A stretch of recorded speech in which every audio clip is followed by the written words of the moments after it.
ndashimira umugore wanje I want to thank my lovely wife kuko iyo atanyemeraga ntimwari kuzaga mu bukwe because if she did accept me, you wouldn't have seen the wedding. buriya Ben azashimira chance yitonze abanza gure nk'inkoko nziza amushimire neza yatekereje impamvu yo gushima ngiyi. So the reason as to why I'm praising God is this that you see. Kuko umwanya wagiye Because time has gone. Ikintu natinyira umuntu utarashaka wese. One thing I can tell to someone who is still single. Urushako ntago ari umugambi w'umuntu. Marriage is not a personal plan. Ni umugambi w'Imana. Is a godly plan. Bishop ni inshuti yanje tubiziranyeho. Bishop is my very good friend and he knows. Muri fiançailles yanje twari turi kumwe. During my fiancé, I was with him. Muyandi magambo, in other words, yaza mbaza ngo se ugeze he? He would ask me, what's the stage? Which stage are you on? He knows. Yarananyicazaga tukavugana. And we would sit sometime.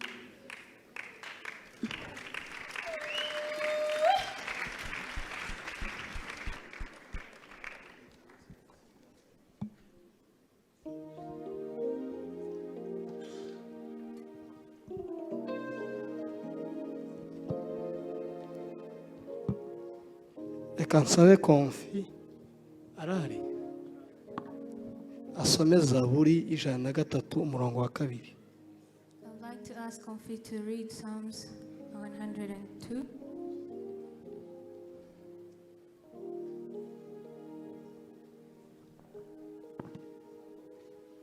Zaburi 103. Psalms 106. Zaburi 103 umurongo wa 2. Wa 2. Mutima wanjye himbaza Uwiteka ntiwibagirwe ibyiza yakugiriye byose. Amen. Amena. Amen. Mwihangana nakererewe. You bear with me, I was a bit late.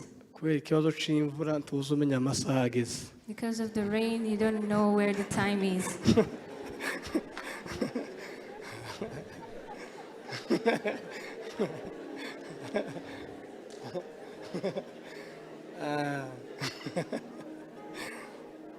Ngani mugaruke shima Imana. Rino jambo yavuze ngo umutima wanje himbaza Uwiteka ntiwibagirwe ibyiza byose yagukoreye. This word, my heart praise God and don't forget all the goodness He's done for you. Je ni byinshi Imana yakoze. God has done wonders for me. Nayo mpamvu mfite igiterane cyo gushima. Which is why I have a concert of praising God. Nico mpereyeho. Bishop niwe wa mbere uzobwirizamo, mama Bishop amwungirize, pastor akurikire. And Bishop will be the one to Konda preach. gitegura neza. Rero impamvu yo gushima ngiyi. So the reason as to why I'm praising God is this that you see. Kuko umwanya wagiye. Because time has gone. Ikintu natinyira umuntu utarashaka wese. One thing I can tell to someone who is still single. Urushako ntago ari umugambi w'umuntu. Marriage is not a personal plan. Ni umugambi w'Imana. Is a godly plan. Kuko mu bushobozi naza nkubita imibare. Because in my power, sinari nkenye ku buryo I would calculate ubuzima bwa gisiribate naye nishoboye. me as a single person, I was Ariko able to do ubuzima things. bw'ubukwe n'ibindi nagiye mbona But the life of weddings and ni Imana all things, yabikoze. that was God's doing. Rero ndashimira abantu nka batatu hano, ndashimira Bishop. So I want to thank my bishop. Bishop narebe hano. Bishop Luke. Cyane. Je Bishop ni inshuti yanje tubiziranyeho. Bishop is my very good friend and he knows. Muri fiançailles yanje twari turi kumwe. During my fiancé, I was with him. Muyandi magambo, in other words, yaza mbaza ngo se ugeze he? He would ask me, what's the stage? Which stage are you on? He knows. Yarananyicazaga tukavugana. And we would sit sometimes and talk. Rero Imana iguhe umugisha. So may God bless you abundantly. Iyo mvuze Bishop muba mwajaniranye. When I say Bishop, I mean ndashimira pastor. The wife as well. So I want to thank Pastor. Iyo bampaye ijambo nkunda kuvuga ati mu bantu bake nza numva abamo.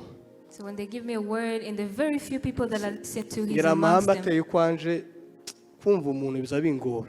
So rero pasiteri mu bantu uza numva abamo listening to people. uriya ni kakawete madamu ni kakawete wanje rero Imana ibaho umugisha nawe ku munsi twarajanaga ndashimira Safi. I want to thank Safi. Safi niwo wakoze biriya byose mwagiye mubona kudekora kugira ibintu byose kandi ashiramo n'urukundo ifaranga zigenda azigabanya zirashira novuga byinshi ndashimira umugore wanje. I want to thank my lovely wife. Kuko yatanyemeraga ati mwari kuzaga mu bukwe.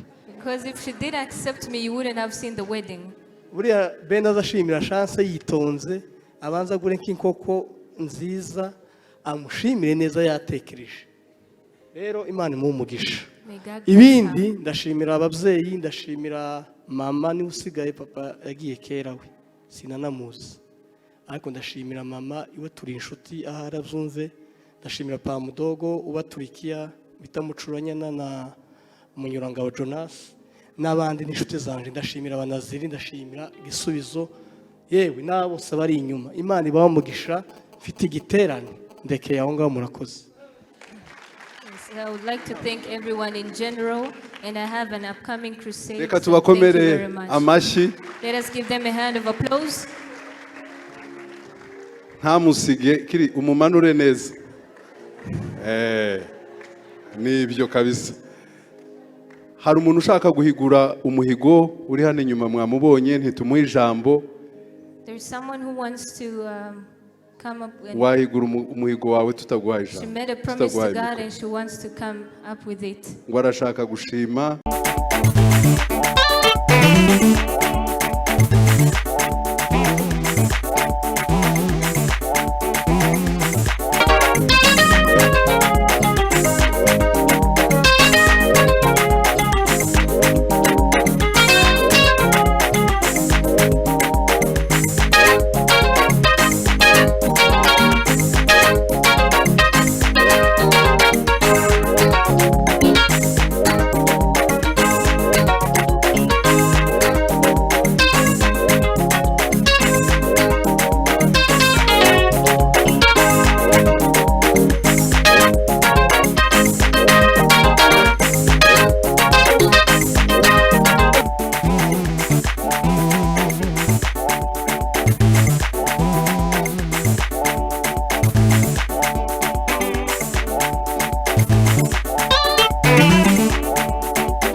Iya yonyine yo kwiringirwa Iya yonyine yo kwizerwa Iya yonyine yo kwiringirwa we Ivuze biraba Yategetse bigakomera we Ivuze biraba Yategetse bigakomera we Iyo yonyine yo kwizerwa Iyo yonyine yo kwiringirwa Iyo yonyine yo kwizerwa Iyo yonyine yo kwiringirwa we Ivuze biraba Yategetse bigakomera we Ivuze biraba Yategetse bigakomera we Iyo yonyine yo kwizerwa Iyo yonyine yo kwiringirwa Iyo yonyine yo kwizerwa Iyo yonyine yo kwiringirwa we Ivuze biraba yategetse bigakomera niyo yonyine niyo yonyine yo kwizera niyo yonyine we niyo yonyine yo kwiringira niyo yonyine haleluya niyo yonyine we yo kwiringira ivuze yo yo yo ai yategetse Imana ishimwe cyane niyo yonyine niyo yonyine yo kwizera niyo yonyine we yo kwiringira niyo yonyine niyo yonyine yo kwizera niyo yonyine we ivuze haleluya we yategetse tuzamura ibiganza niyo yonyine niyo yonyine yo kwizera niyo yonyine we yo kwiringira niyo yonyine niyo yonyine yo kwizera niyo yonyine we yo kwiringira ivuze yo yo yo ivuze ai yategetse haleluya haleluya ivuze yo yo yo yo haleluya yategetse tuzamura ibiganza n'ukuri niyo yonyine niyo yonyine yo kwizera niyo yonyine we yo kwiringira niyo yonyine niyo yonyine yo kwizera niyo yonyine we yo kwiringira ivuze yo yo yo ai yategetse Imana ishimwe cyane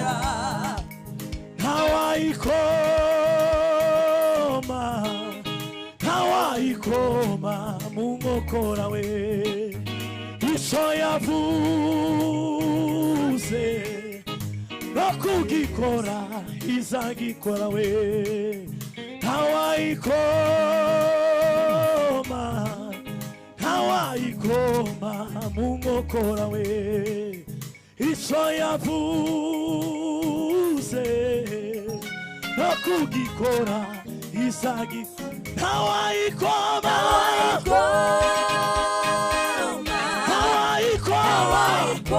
haleluya haleluya icyo yavuze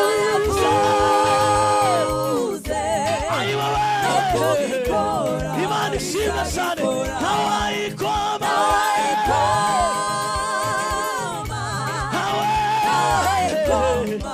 Imana ishimwe icyo yavuze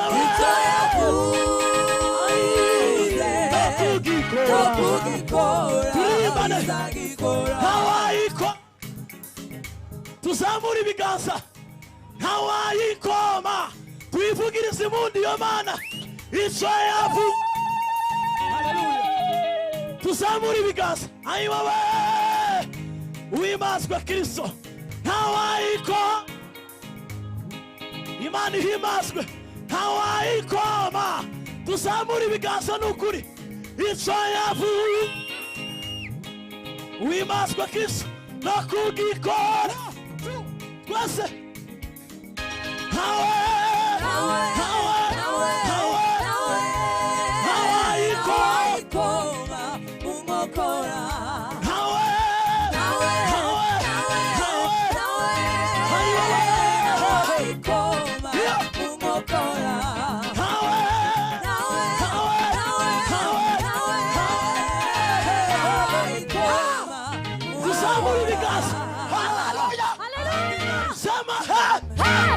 Bwana sifiwe sana.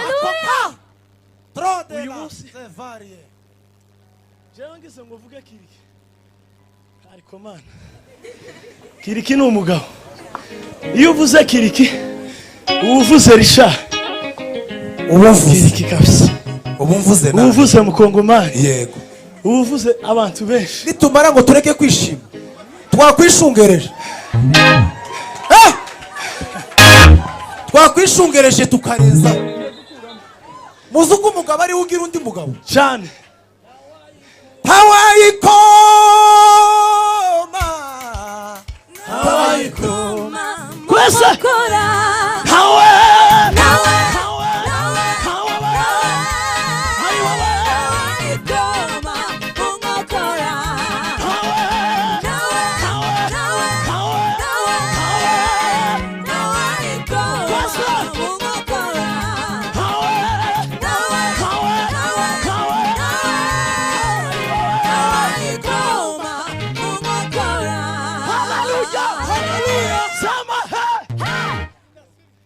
turava umukunga kubera umwanya mwihangane ngira ngo Yes. amasaha yagiye protokole muze kumfasha mucuranzi buretse abageni n'abamwambariye serivisi na protokole mumukurikire ubacishe mu mbarazani bagere aho twabateguriye hanyuma data uraza ku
anayajibu. Maombi we, maombi ya imani, maombi Mungu anayajibu. Maombi we, maombi ya imani, maombi we Mungu anayajibu. Maombi we, maombi ya imani, maombi Mungu anayajibu. Maombi we, maombi ya imani, maombi we Mungu anayajibu. Maombi we, maombi ya imani, maombi Mungu anayajibu. Maombi we, maombi ya imani, maombi Mungu anayajibu. Maombi we, maombi ya imani, maombi Mungu anayajibu. Maombi we, maombi ya imani, maombi Yesu. Maombi we, maombi ya imani, maombi we Mungu anayajibu. Mungu anayajibu. Maombi we, maombi ya imani, maombi simina bonde maride. Maombi we, oba oba to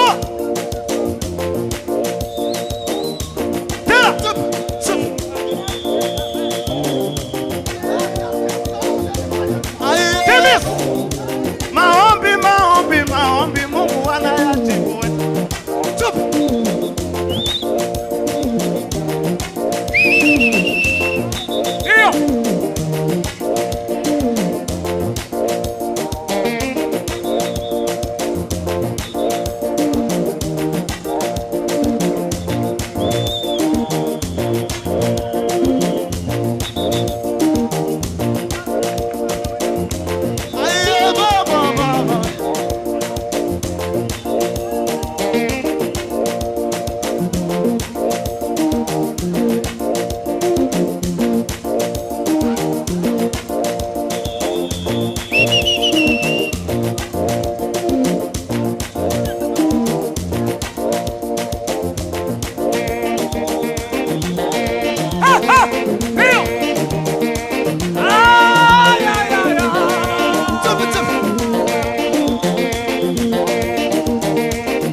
duhaguruke twese duhaguruke dukomeze. Abageni bacu barasohoka, abageni bacu barasohoka. Turahurira Kigali Parents, turahurira Kigali Parents, turahurira Kigali Parents mukanya. Turahurira Kigali Parents. Abageni n'ababambariye bakomeze basohoke.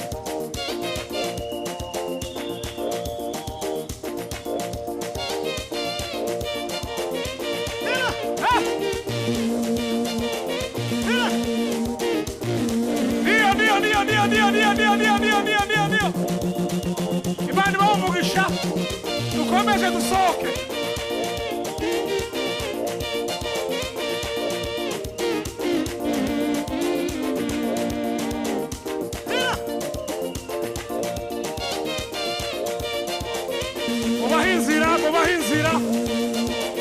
Mubahinzira mwishime munezerwe cyubahiro ni cya Yesu mukomeze musohoke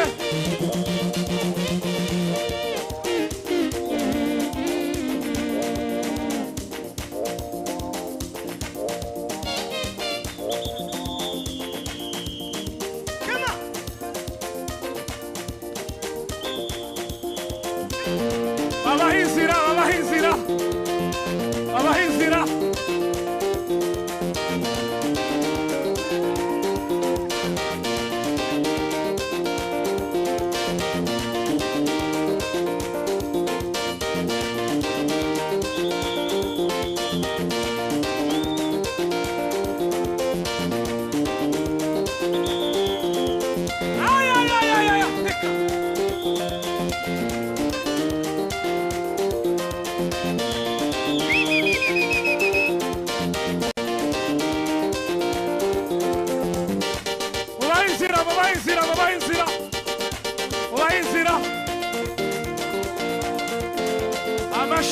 abashimeshi abahizira